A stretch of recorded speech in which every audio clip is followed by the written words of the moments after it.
有時咧，我哋覺得咧，即係家長咧，係一個青少年嘅專業工作者，唔知你同唔同意啊？乜嘢話要青少年心理啦，要識啦，暴風期又要識啦，溝通嘅學習啦，仲有咧特別嘅需要啊，情緒嘅支援啊，等等等等。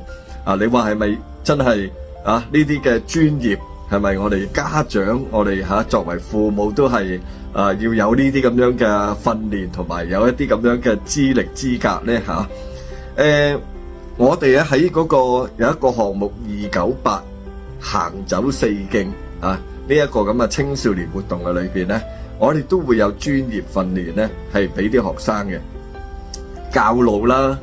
同埋咧亦都係培訓俾佢啦，等佢有一啲嘅技巧知識咁樣。咁而喺嗰個過程咧，我哋都會同咧家長